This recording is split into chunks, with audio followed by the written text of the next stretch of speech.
ಕಾಸೇ ಇಲ್ಲ, ಕಾಸು ಖರ್ಚಾಗೋಗಿದೆ. ಇದು ಎಲ್ಲರ ಸಮಸ್ಯೆ ತಾನೇ? ಎಲ್ಲಿ ಖರ್ಚಾಯಿತು, ಎಷ್ಟು ಖರ್ಚಾಯಿತು ಟ್ರ್ಯಾಕ್ ಮಾಡಿದೀವಾ? ಇಲ್ಲ. ಹಾಗಿದ್ರೆ ಹೇಗೆ ಉಳಿತಾಯ ಮಾಡಬಹುದು? ಮೊದಲನೇದು, ಬೆಳಿಗ್ಗೆಯಿಂದ ಸಾಯಂಕಾಲವರೆಗೆ ಏನೇನು ಖರ್ಚು ಮಾಡಿದ್ದೀವಿ ಅದನ್ನ ಲೆಕ್ಕ ಬರೆದಿಡಬೇಕು. ಸಾಯಂಕಾಲ ಆ ಖರ್ಚನ್ನು ಗಮನಿಸಿ ಯಾವುದು ಅಗತ್ಯ ಖರ್ಚು ಯಾವುದು ಅನಗತ್ಯ ಖರ್ಚು ಅನ್ನೋದನ್ನ ಸಪರೇಟ್ ಮಾಡಬೇಕು. ಈ ಅನಗತ್ಯ ಖರ್ಚು ಮಾಡೋದನ್ನ ನಿಲ್ಲಿಸಿ ಅಲ್ಲಿ ಹಣ ಉಳಿತಾಯ ಮಾಡಬಹುದು. ಎರಡನೇದು, ಶಾಪಿಂಗ್ ಹೋಗೋ ಮೊದಲು ನಮ್ಮ ಹತ್ರ ಶಾಪಿಂಗ್ ಲಿಸ್ಟ್ ರೆಡಿ ಇರಬೇಕು. ಅದು ಆನ್ಲೈನ್ ಇರಬಹುದು, ಖುದ್ದು ಅಂಗಡಿಗೆ ಹೋಗೋದಿರಬಹುದು.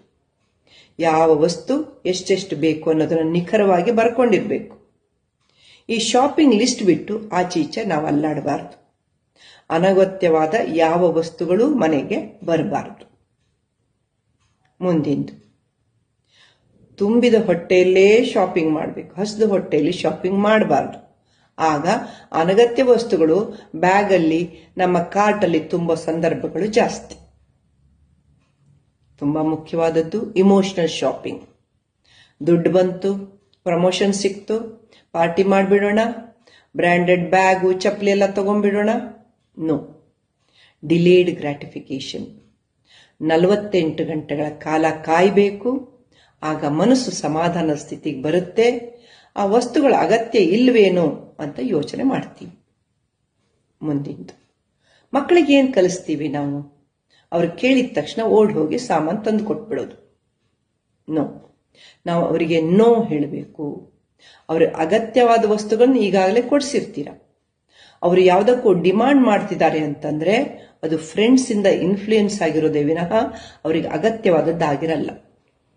ಆದ್ರಿಂದ ನೋ ಹೇಳೋದನ್ನ ನಾವು ಅಭ್ಯಾಸ ಮಾಡ್ಕೋಬೇಕು. ನೋ ಹೇಳೋದನ್ನ ಅವ್ರು ತಗೊಳ್ಳಬೇಕು. ಮುಂದಿಂದು, ಮನೆಯಲ್ಲಿರೋ ಎಲ್ಲರಿಗೂ ಸೇವಿಂಗ್ ಮೈಂಡ್ ಸೆಟ್ ಇರಬೇಕು.